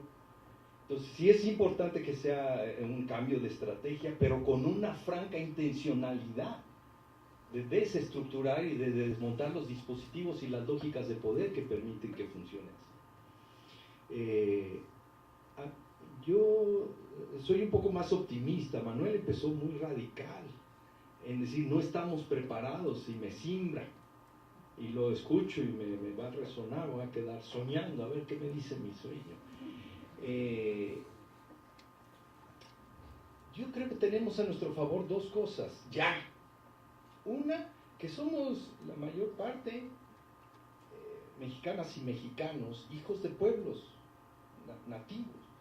Si escarbamos 1, 2, 3, 4 generaciones, quien más, quien menos, pues tenemos todavía elementos de culturas originarias, de pueblos originarios. No nos es difícil entender muchas cosas. Piénsese, por ejemplo, en el uso de plantas medicinales, que en otros países, en otras latitudes, ni se imagina. Piénsese en la forma de tratar nuestros huesos, con hueseros, la mayor parte, quienes vivimos en estas zonas, porque creemos en eso. ¿Cómo nos alimentamos? La relación que tenemos con el maíz, las relaciones de amistad que construimos, la lógica de sentimiento de familia que tenemos, que nos hace saber que estamos muy próximos a lógicas de pueblos originarios. El guadalupanismo que tenemos, que nos hace reconocer que sí, esta lógica de la sacralidad y del amor cultural a la divinidad no nos es tan ajeno. Y además, aquí, en toda la zona del Ecosur vivimos en territorio maya. Y quienes más o menos tiempo hemos vivido aquí desde nacimiento, desde hace menos tiempo, pero estamos impactados, influidos por ciertas lógicas de relaciones sociales sobre el espacio y el territorio, que son fuertemente culturizadas. Y además estamos en la posibilidad de cada vez más tener como en la interlocución a pueblos que son cada vez más asertivos, que tienen una posibilidad de frenar una conversación. Ya no es tan fácil establecer lógicas de relación de colonialidad en una conversación, mucho menos una bien intencionada. Si hay una buena intención, hay una posibilidad muy inmediata, muy real de hacer cosas. Entonces yo creo que sí hay condiciones que nos permiten empezar. Y la pregunta es entonces, ¿quién lidera o quién inicia? Dice Lorena. En un diálogo, en una conversación, inicia el primero. Eso es todo lo que le dio el inicial. Fue el primero, pero pudo haber sido la otra persona, la primera que inició un diálogo, una conversación. ¿Por qué? Porque tiene tema, porque tiene motivo, porque tiene causa, porque tiene sentido. Si no tiene sentido, a palabras necias, oídos sordos, el otro ya no va a haber un diálogo, no va a haber conversación. Si pesca el hilo es porque hace sentido y porque va a haber posibilidades. Entonces, a mí me parece que aquí hay un tema, voy a ser súper sintético, pido disculpas por esto. Es importante no patrimonializar. La patrimonialización, eso de aquí, los recursos son de todos nosotros, pero más míos, porque yo lo dije, que tuyos, que sos quien vive ahí. Entonces hay que iniciar no patrimonializadoramente ni colonizadoramente. Hay que empezar con humildad. El gesto de la humildad es un valor, es un gesto que los pueblos, nuestros pueblos lo remarcan, lo enseñan. Nosotros tenemos que saber qué significa ser humilde y hacer las cosas con humildad. Y la segunda es iniciar porque hay cariño, porque se quiere, porque de verdad hay un querer hacerlo, hay una voluntad por hacer algo, por llevar un tema, por el pavón, por el que sea, porque de verdad hay un querer hacerlo.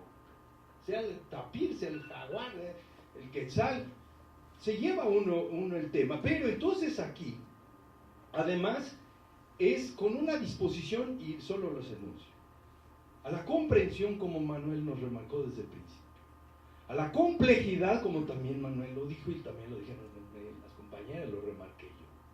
O sea, no a llevar el pavón solo. ¿Y qué tiene que ver eso con qué? Pues con algo, pero búsquenle. Con una disposición procesual. Procesual quiere decir que estoy dispuesto a estar ahí dentro de 1, 2 o 3 o 5 o 8 o 10 años a ver a dónde nos lleva. Porque si no, yo les llevo mi agenda y ustedes véansela de cómo cuidar el pavoncito. Porque ustedes deben ser conservadores. No, si yo llevo un tema es porque estoy dispuesto a detonar un proceso y ser parte de él. Esto es una cosa que es fundamental. Una disposición a desestructurar.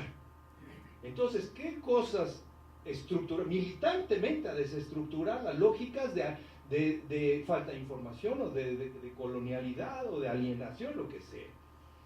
A una disposición solidaria. Y cuando hablamos entonces de solidaridad, y junto con la última de disposición a problematizar. Entonces son comprensión, complejidad, procesual, problematizadora, de solidaridad y de desestructurar. Es que si estamos hablando de problematizar, problematíceme usted lo de su pavoncito con lo de mi hambre.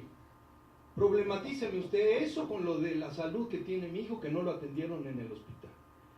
Si no tenemos esa disposición a la complejidad y a la articulación de todo ese tipo de cosas, entonces estamos fritos, pues ya ahí acabó el diálogo. Esto es una cosa que es muy importante. ¿Y qué ofrezco? Pues ofrezco un dato. Ofrezco un conocimiento muy específico de algo, pero y además ofrezco información de una visión casi global. Bueno, lo ofrezco porque eso es lo que tengo. Sé cómo funciona este animal, sé de que se está enfermando, sé que se está acabando su comida. Eso lo ofrezco porque lo sé. El tema es hacer ese saber un conocimiento para mí, por mí, y un saber que pueda convertirse en conocimiento para la vida de esos pueblos. Entonces yo soy más optimista en que sí podemos, pues ya tenemos ciertas claves, como dice Eduardo, lo que antes rechazábamos ahora ya lo sabemos, porque los colegas nos los están enseñando.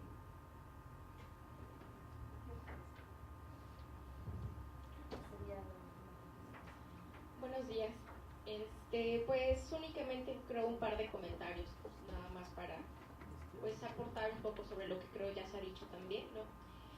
Yo por una parte creo que hay que tener en cuenta también que pues la cultura y por ende los pueblos y nosotros somos cambiantes, ¿no?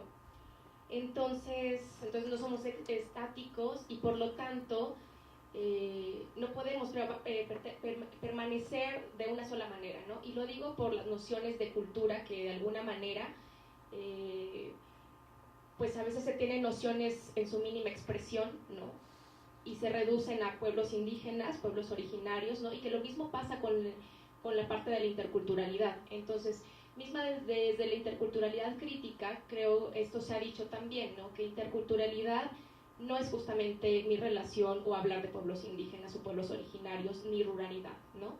Entonces creo que tener una perspectiva más amplia sobre cómo la interculturalidad nos permitiría más bien tener esta relación con los otros, ¿no? O con el otro, con nosotros mismos y con los demás, ¿no? O sea, no hablar de pueblos indígenas, ni de urbanidad, ni de ruralidad, porque creo que al mismo tiempo, ya relacionándolo un poco con la parte de la conservación, recaemos en esta parte, ¿no?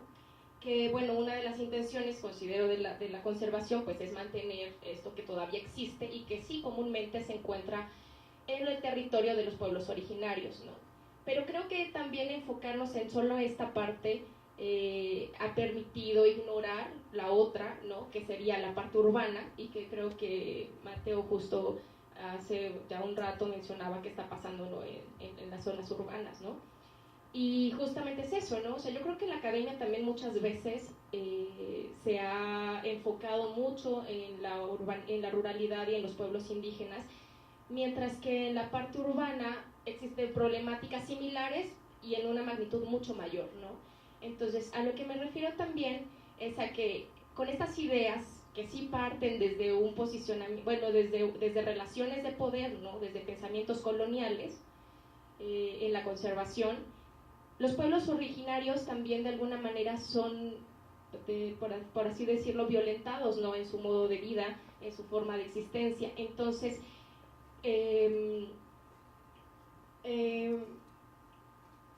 perdón, ya me perdí un poquito. Pero bueno, sí, ¿cómo entendemos estas relaciones, no? Justamente creo que las soluciones no se encuentran, pues, tomando esta diferencia, ¿no? entre pues, academia o entre urbanidad y grupos indígenas y la parte de los conocimientos y todo esto, ¿no? Yo creo que es un poco mucho más profundo, en donde se viven modos de vida y realidades diferentes, ¿no? Y que uno no puede ir a decirle al otro, no puedes ya hacer esto porque, pues, justo porque estamos protegiendo a tal especie, ¿no? O a tal recurso. O tienes que usar tu traje típico porque es parte de tu cultura y entonces si no la usas la pierdes, ¿no? Entonces son como este tipo de cosas que creo que son mucho más complejas, en donde creo que sí parte de entendernos como individuos y en nuestra relación con los demás, ¿no? O sea, no tanto entre pueblos y urbanos, sino entre diferentes, ¿no? Y pues creo que de mi parte es eso. Gracias.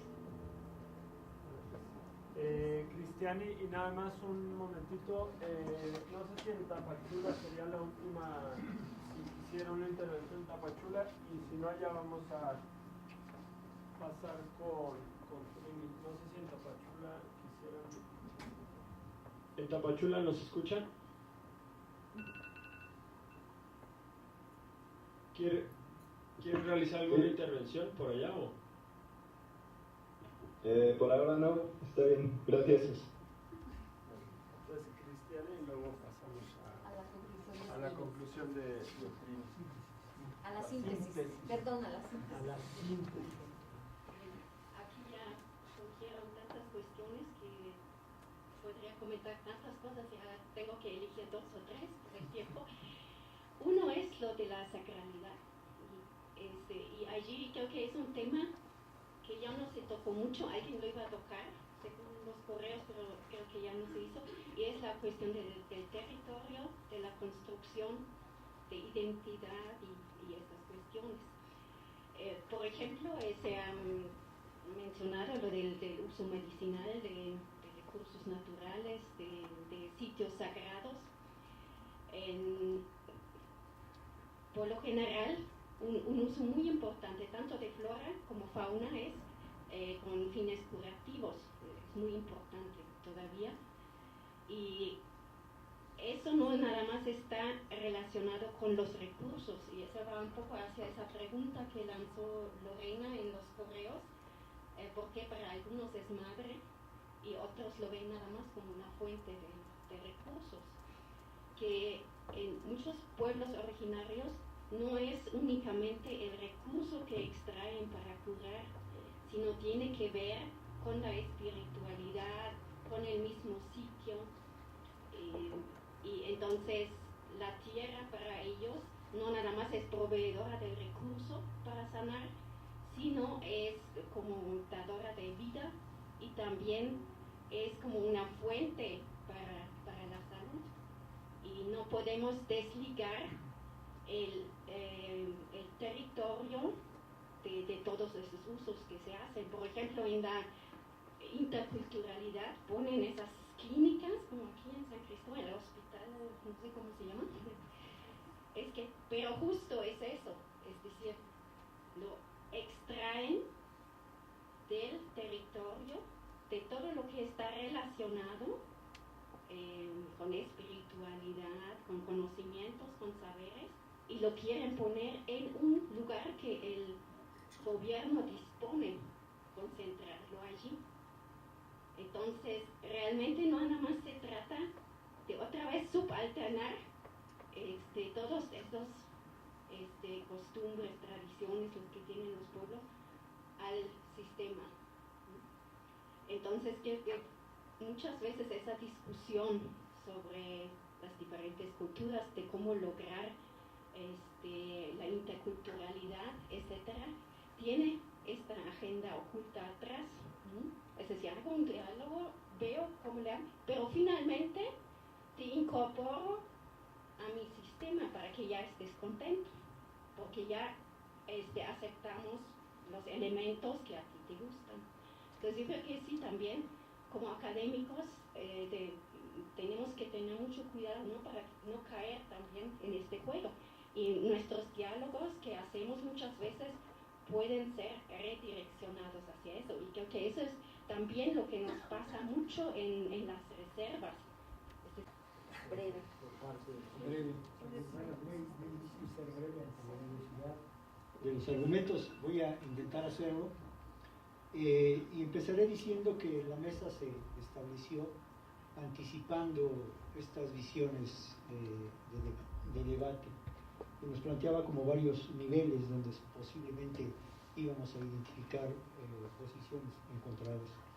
Nos hablaba de debates en cuanto a los valores culturales, respecto al concepto mismo de conservación, respecto a la participación comunitaria o individual, respecto a la interculturalidad o la crítica de las culturas.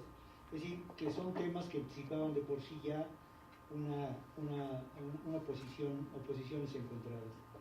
Iniciamos, y quiero destacar en esta síntesis lo que me parece son los puntos de convergencia de las diferentes participaciones, que los hay y me parece que muy ricos. Empezaremos con la exposición que se nos hizo sobre el maíz, como un ejemplo muy directo, muy concreto y quizá más cercano a la mayoría de los que estamos en el COSUR, respecto al significado de un cultivo y al significado de la agricultura para los pueblos originarios. El maíz, contrariamente a lo que muchas veces se piensa, en las comunidades tiene un sentido cultural, tecnológico y de vida mucho más allá de lo que generalmente pensamos nosotros, porque es producto de un proceso cultural que ha llevado a la diversidad que hoy tenemos. Y el maíz, como bien se mencionaba, es el eje de la vida campesina, es el eje de la vida comunitaria. Sin embargo, esta visión de complejidad del maíz y de la cultura que implica en las comunidades campesinas, pues está siendo fuertemente agredida por diferentes políticas y por diferentes empresas, de forma tal que está pasando a ser enajenado de su función dentro de las comunidades, de su función cultural, más allá de su función agrícola, se le está pretendiendo transformar en una simple mercancía, perdiendo todo el valor y toda la riqueza del proceso histórico que tiene este maíz. Y es un ejemplo que nos pone en alerta, porque el maíz sigue siendo principal en la actividad económica, cultural y social de las comunidades. y se están tratando de impulsar algunas iniciativas que hagan que este maíz se conserve, se mantenga, pero que también tenga algún tipo de beneficio para la gente que eventualmente pueda generar algún tipo de producto económico. Este ejemplo del maíz me parece que es un muy buen antecedente temático, tecnológico, agrícola, para una experiencia donde esta intención de trabajar con comunidades campesinas nos lleva hacia una visión más amplia, que es el de trabajar la idea de la conservación en las comunidades rurales.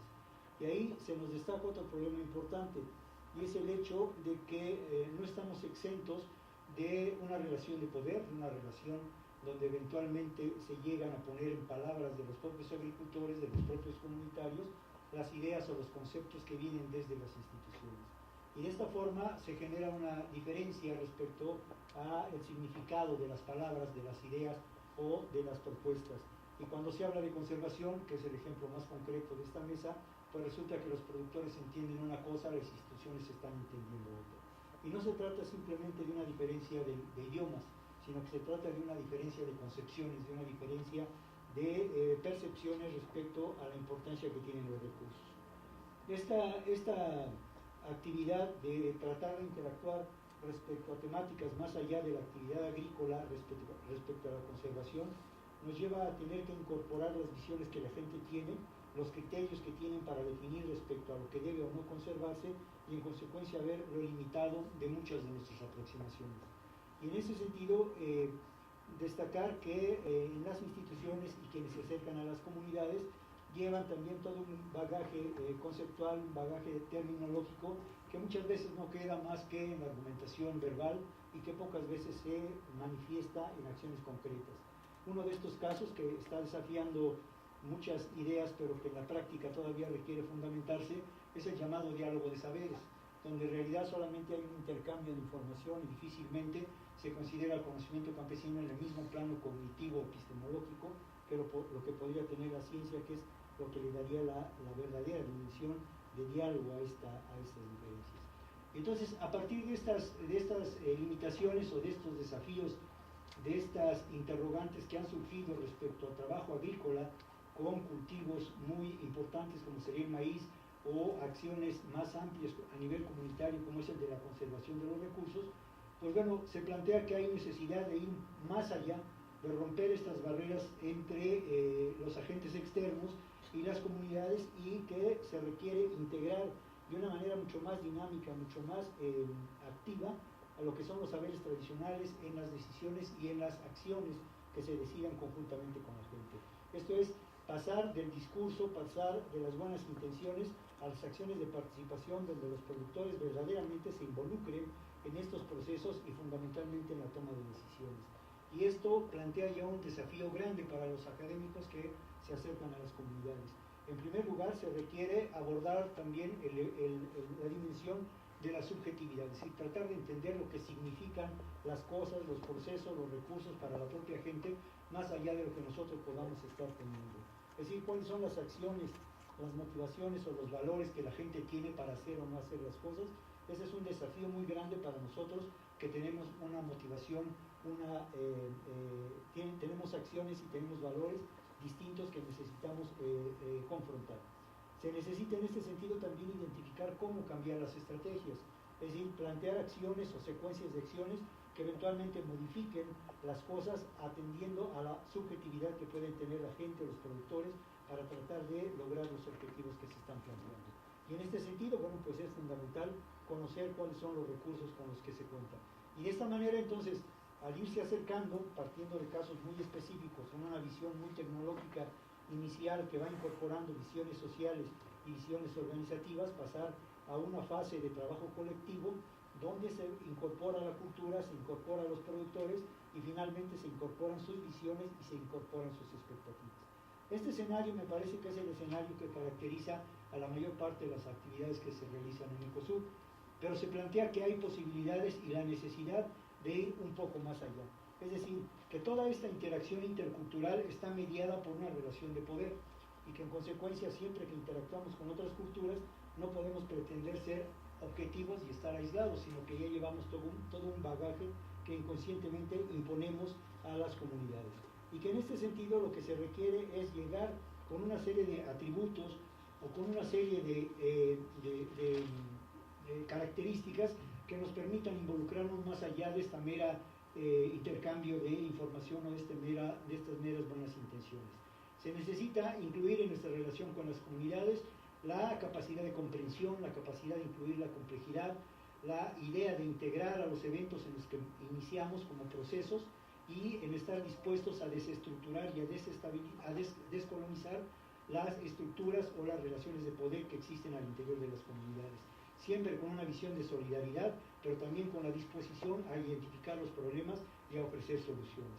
Esta última visión plantea una serie de reflexiones y una serie de cuestionamientos de gran envergadura para la actividad académica, porque en principio se plantea si nosotros estamos capacitados y si tenemos los recursos o estamos en el momento apropiado para iniciar este tipo de deconstrucciones necesarias para que se dé esta verdadera interacción intercultural.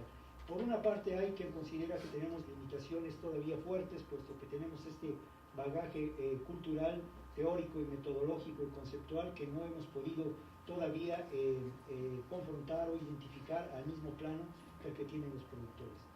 Pero por otra parte hay quien dice que sí tenemos experiencias y que tenemos esa voluntad y que en consecuencia sí se puede ir hasta estas fases de construcción de las relaciones de poder y de las injusticias que se vislumbran actualmente. Finalmente, se menciona, y me parece que es una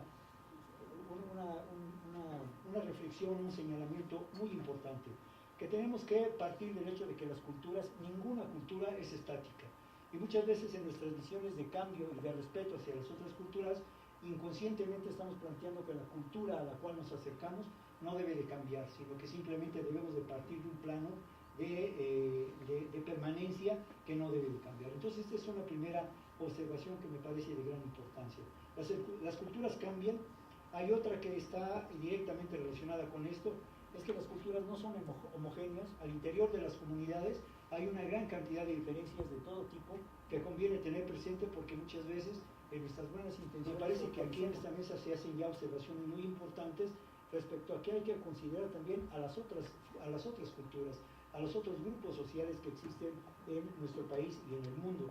Y en este sentido, que también cuando hablamos de interculturalidad, tenemos que considerar a lo urbano, lo rural, pero también lo urbano. Y que en este sentido, cuando hablemos de interculturalidad, lo más importante sería plantear la necesidad de establecer relaciones más justas con los otros, independientemente de quiénes sean. Muchas gracias. Bueno, muchísimas gracias. Con esto damos por finalizada la sesión de hoy. Quisiéramos seguramente seguir platicando, pero el hoy y el ahorita ya tenemos para esta mesa, pero continúa en el día, ¿no?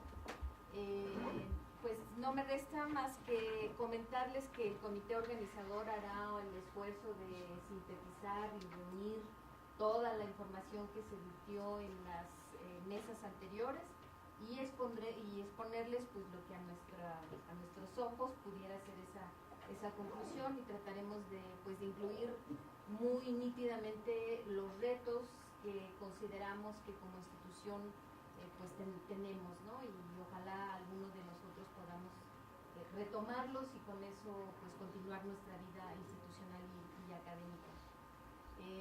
Me voy con la balanza entre que pues no estamos capacitados, pero sí estamos capacitados, y creo que el valor que nos queda, o el que me gustaría que pudiéramos retomar, es dar ese paso, como decía Fernando. Hay algo que decir, digámoslo y veremos cómo reaccionan los demás, ¿no?